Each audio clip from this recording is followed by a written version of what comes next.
सो आज हम लोग बात करने वाले हैं about the actual process of respiration. So ये जो सेल्यूलर रेस्पिरेशन है, ये सेल्यूलर रेस्पिरेशन दो तरीकों से हो सकता है डिपेंडिंग अपॉन द सेल।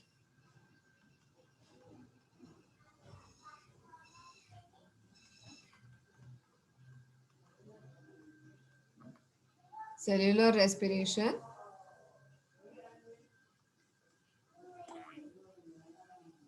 दो तरीकों से होता है। पहला है एरोबिक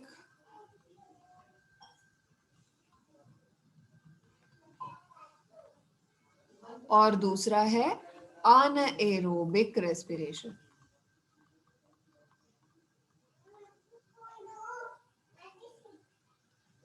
एरोबिक रेस्पिरेशन मतलब respiration in presence of oxygen। जो रेस्पिरेशन ऑक्सीजन के प्रेजेंस में होता है उसको कहते हैं एरोबिक रेस्पिरेशन।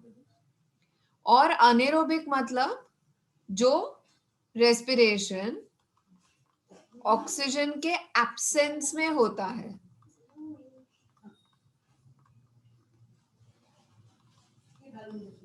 उसको कहते हैं अनेरोबिक रेस्पिरेशन। अब ये ऑक्सीजन के एब्सेंस में हो रहा है, इसका मतलब ये नहीं है कि इसको कार्बन डाइऑक्साइड चाहिए, नो। ये सिर्फ इन एब्सेंस ऑफ ऑक्सीजन होगा, ये कंप्लीट होने के लिए ऑक्सीजन की जरूरत नहीं पड़ेगी। Okay, so it takes place in absence of oxygen. एक सेकेंड रुको।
या सो ये जो एरोबिक रेस्पिरेशन है ये ऑक्सीजन के प्रेजेंस में होता है। अनेरोबिक रेस्पिरेशन जो है ये ऑक्सीजन के एब्सेंस में होता है। दोनों कंडीशंस में दो चीजें जो कॉमन है वो क्या है? ऑक्सीडेशन ऑफ ग्लूकोज और एनर्जी जनरेशन।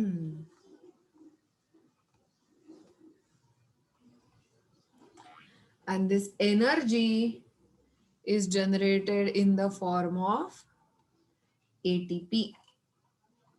एनर्जी कौन से फॉर्म में जनरेट हो रही है? एटीपी के फॉर्म में जनरेट हो रही है। Okay okay, now when we are talking about these two things, aerobic and anaerobic respiration, ये दोनों कहाँ पे होने वाले हैं? सेल के अंदर। सेल्यूलर रेस्पिरेशन मतलब दे अकर इनसाइड द सेल। ठीक है, ये सेल के अंदर होते हैं, अंदर, इनसाइड द सेल।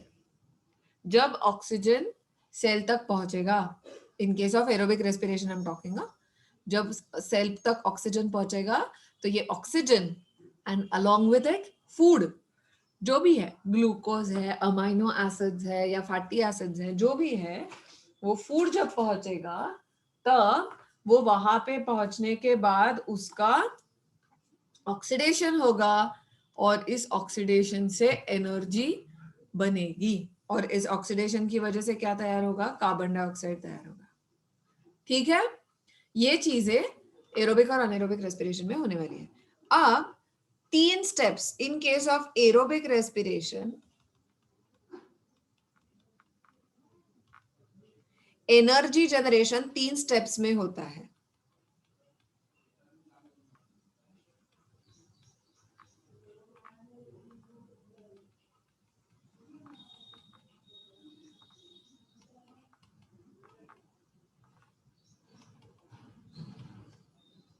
ठीक है, 3 स्टेप्स में होता है। कौन कौन से 3 स्टेप्स है? पहला है ग्लाइकोलाइसिस, दूसरा है क्रेब्स साइकिल और तीसरा है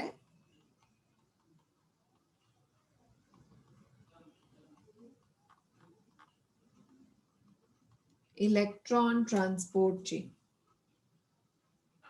ओके, ये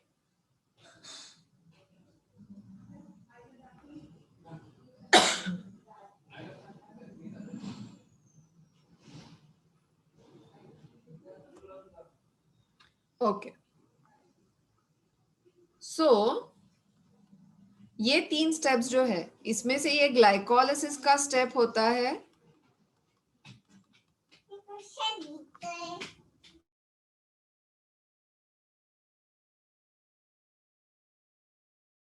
ओके, ये साइटोप्लाज्म में होता है और ये क्रेब्स साइकिल जो है, दिस अकर्स इन माइटोकॉन्ड्रिया और ये भी माइटोकॉन्ड्रिया में होता है।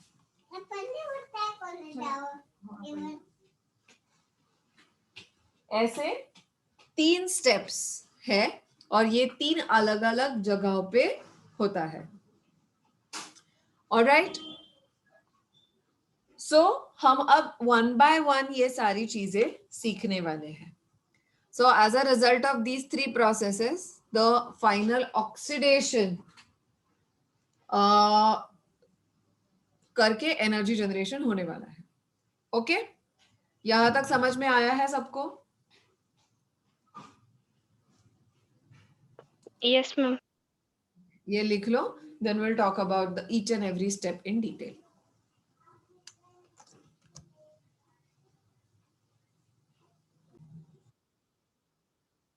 सो पहले बात करते हैं ग्लाइकोलिसिस की। So glycolysis, glyco means glucose, lysis is breakdown, glucose का breakdown, that's why it's called as glycolysis, glycolysis। ठीक है, अब ये जो ग्लाइकोलिसिस है, as I told you, it occurs in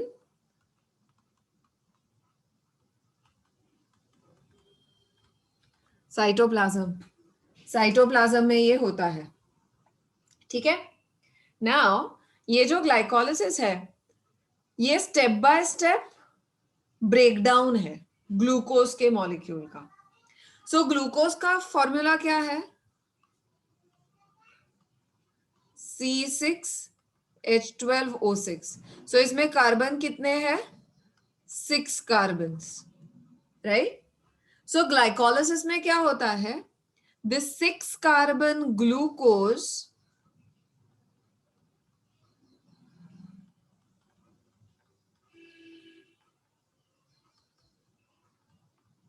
is converted into 2 molecules of pyruvate, या इसी को पायरुविक एसिड भी कहते हैं।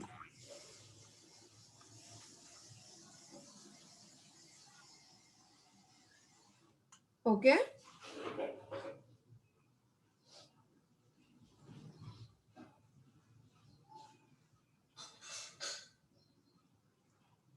ऑलराइट, नाउ ये पायरुवेट जो है इस या पायरुविक एसिड, ये 3 कार्बन का मॉलिक्यूल है. सो ग्लाइकोलिसिस के प्रोसेस में हमने क्या किया, 6 कार्बन के एक मॉलिक्यूल को हमने 3 कार्बन के 2 मॉलिक्यूल में डिवाइड कर दिया. ठीक है, अब इसके साथ साथ और 3 मॉलिक्यूल्स बनते हैं, और 3 टाइप के मॉलिक्यूल्स बनते हैं. सो ये जो ग्लूकोज है, as a result of glycolysis gets converted into 2 molecules of pyruvic acid plus 2 molecules of ATP. ATP stands for adenosine triphosphate. हमारी बॉडी में जो भी एनर्जी है वो एनर्जी इस ATP के फॉर्म में होती है. And 2 molecules of NADH2. ये ATP के जैसा ही एनर्जी कंपाउंड है, इसमें भी एनर्जी स्टोर्ड रहती है. So this is also energy compound NADH2 and 2 molecules of water are formed. अब इसमें ये जो NADH2 है, this stands for nicotinamide adenine dinucleotide hydrogen NADH. This is a energy compound.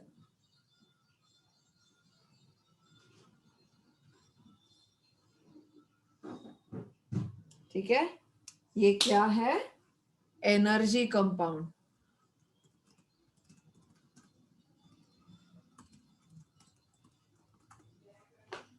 Alright, सो इस NADH2 से हम ATP बाद में प्रोड्यूस करेंगे, इससे भी ATP तैयार होते हैं.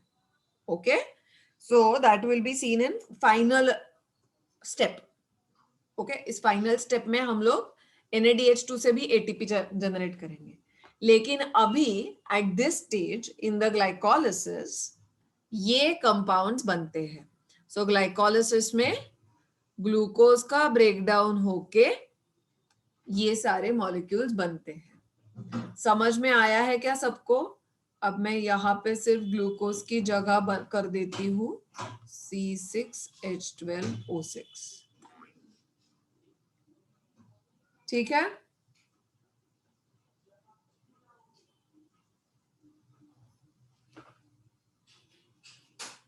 ऑलराइट.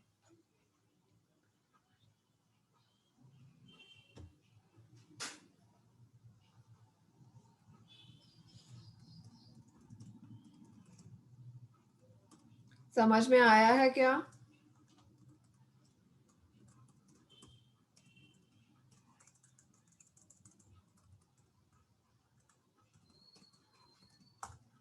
ग्लाइकोलिसिस सबको समझ में आया है क्या? Yes ma'am. Okay, so as a result of glycolysis ये 2 पायरुविक एसिड के मॉलिक्यूल्स बन गए. अब यहां से आगे का सब कुछ जो होने वाला है वो माइटोकॉन्ड्रिया के अंदर होने वाला है, राइट? सो ये सब कुछ होने के लिए माइटोकॉन्ड्रिया में पायरुवेट जो है वो डायरेक्टली माइटोकॉन्ड्रिया में नहीं जा सकता. पायरुवेट को माइटोकॉन्ड्रिया में डायरेक्ट एंट्री नहीं है. तो क्या होगा, ये जो पायरुविक एसिड है उसको हमें एक दूसरे मॉलिक्यूल में कन्वर्ट करना पड़ेगा. सो इसके बाद आता है ये लिंक रिएक्शन. ये लिंक रिएक्शन क्या करेगा, ये लिंक रिएक्शन पायरुविक एसिड को माइटोकॉन्ड्रिया में एब्सॉर्ब या अंदर जाने के लिए हेल्प करेगा.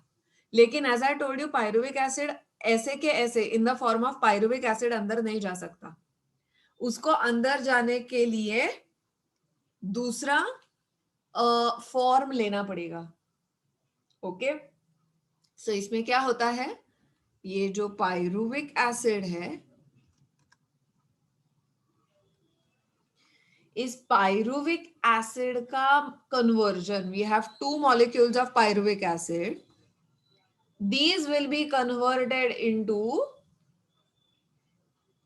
2 molecules of a compound, उसका नाम है acetyl CoA. CoA stands for coenzyme A. Okay, so यहां पे क्या होगा, this acetyl CoA will be generated. ठीक है, अब ये acetyl CoA अंदर जा सकता है।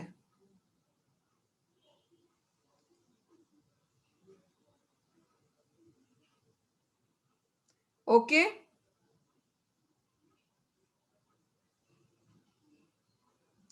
समझ में आया है क्या? अब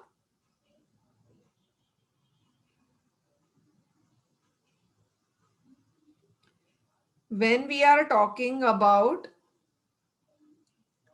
this acetyl CoA generation, सिर्फ acetyl CoA नहीं बन सकता, तो इसके साथ साथ 2 और मॉलिक्यूल्स तैयार हो जाएंगे। Those are 2 molecules of NADH2 and 2 molecules of CO2. इनमें से ये एसिटिल कोए और NADH2 जो है वो माइटोकॉन्ड्रिया के अंदर जाएंगे। ठीक है, कार्बन डाइऑक्साइड वहीं पे रहेगा। सो ये इसको लिंक रिएक्शन क्यों कहते हैं? क्योंकि ये रिएक्शन ग्लाइकोलाइसिस और क्रेब्स साइकिल के बीच का लिंक है। अगर ये रिएक्शन नहीं हुआ तो क्रेब्स साइकिल नहीं हो सकता है, and that's why this reaction is called as link reaction. समझ में आया है यहां तक? अब हम बात करेंगे क्रेब्स साइकिल के बारे में, या उसी का दूसरा नाम है tricarboxylic acid cycle, TCA।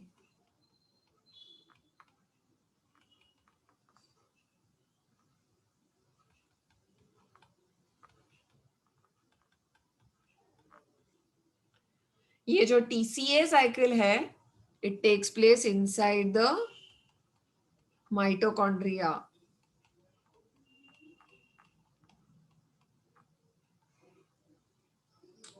ये माइटोकॉन्ड्रिया के अंदर होता है। सो अब इसमें क्या होने वाला है, ये जो 2 एसिटिल कोए के मॉलिक्यूल्स हमने बनाए, these 2 acetyl CoA molecules enter in the mitochondria. ये माइटोकॉन्ड्रिया में एंटर हो गए। अब इन मॉलिक्यूल्स को यूज करके ये रिएक्शंस होने वाले हैं। Now there is a chain of 10 reactions that happen during this Krebs cycle. तुम लोग 10 के 10 रिएक्शंस नहीं पढ़ने वाले हो। अब इसको ट्राई कार्बोक्सिलिक एसिड साइकिल क्यों कहते हैं? क्योंकि इसके 10 रिएक्शंस में से पहले रिएक्शन का जो प्रोडक्ट है वो प्रोडक्ट है ट्राई कार्बोक्सिलिक एसिड।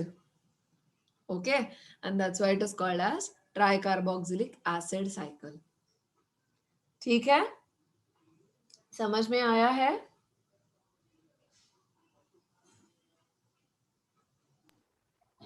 अब ओके, अब ये जो एसिटिल कोए है, this acetyl CoA will be completely oxidised.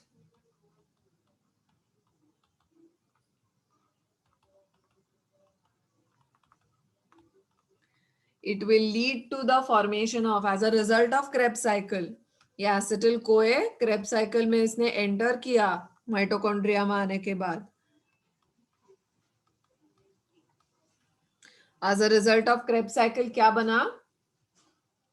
The CO2, H2O,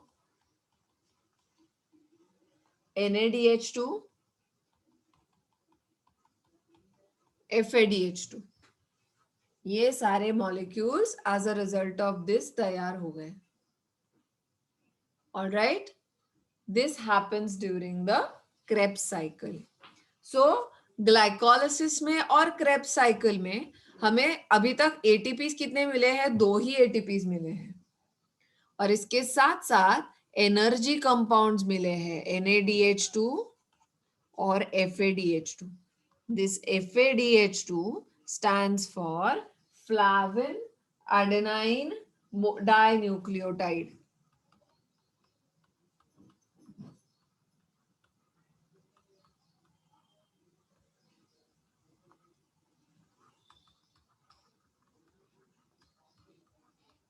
Hydrogen, FADH.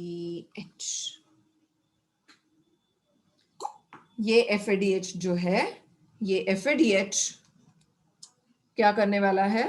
ये भी बाद में ATP तैयार करने वाला है. ठीक है, समझ में आया क्या यहां तक? ग्लाइकोलिसिस, लिंक रिएक्शन और Krebs cycle. Yes, ma'am. Write it down. Let me know once you're done writing this. Okay. तो ये हो गया हमारा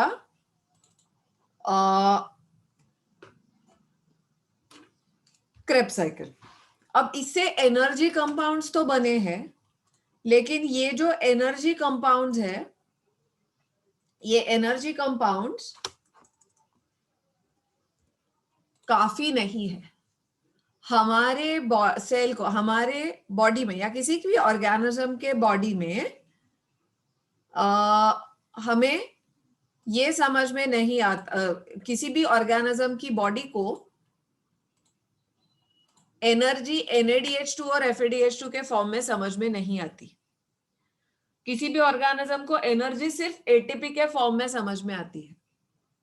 तो अब नेक्स्ट स्टेप क्या करना पड़ेगा? ये जो NADH2 और FADH2 तैयार हुआ है, उसका कन्वर्जन करना पड़ेगा ATP के फॉर्म में. ठीक है, सो इसको अगर ATP के फॉर्म में कन्वर्ट करना है तो उसके लिए एक बहुत बड़ा सा प्रोसेस होता है जिसको कहते हैं electron transport chain. Okay, so that is the last step.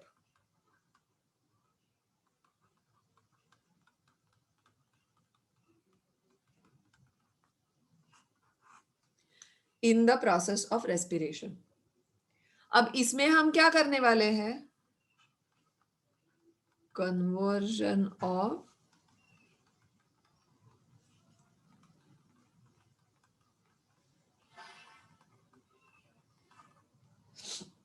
NADH2 और FADH2 का कन्वर्जन ATP में करने वाले हैं.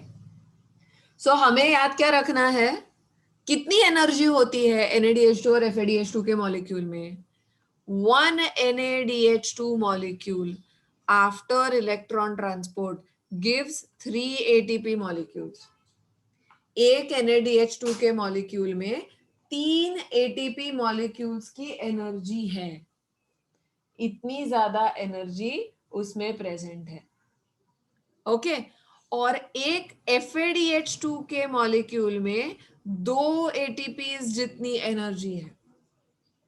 2 ATP में जितनी एनर्जी होती है उतनी एनर्जी एक FADH2 मॉलिक्यूल में है. ठीक है, so in the process of electron transport system what is going to happen? So electrons are transported. So नाम जो है इलेक्ट्रॉन ट्रांसफर या इलेक्ट्रॉन ट्रांसपोर्ट चेन. सो इसमें इलेक्ट्रॉन्स एक मॉलिक्यूल से दूसरे मॉलिक्यूल में ट्रांसफर होते रहते हैं. सो ये फाइनल ऑक्सीडेशन स्टेप है.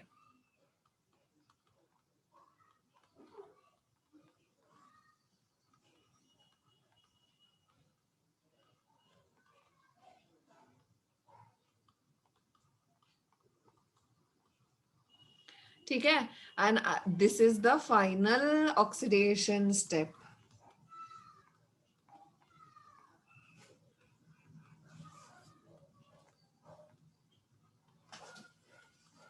ये फाइनल ऑक्सीडेशन स्टेप है.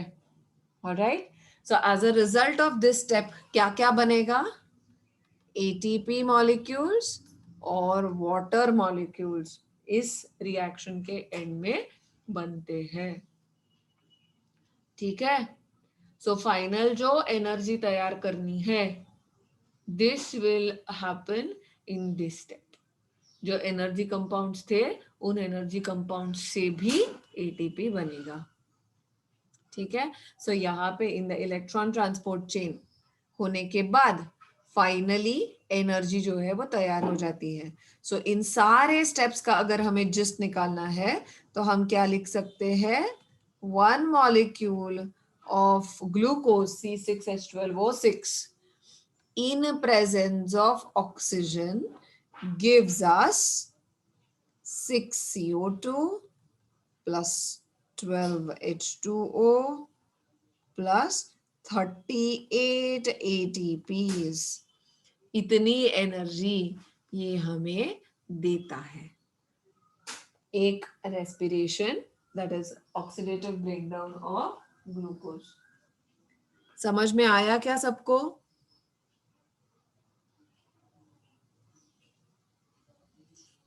Yes, ma'am. Has everybody understood this? So this is the overall process of respiration. समझ में आया क्या? Yes, ma'am. Yes, ma'am. Okay, सो आज हम यहाँ पे रुकेंगे.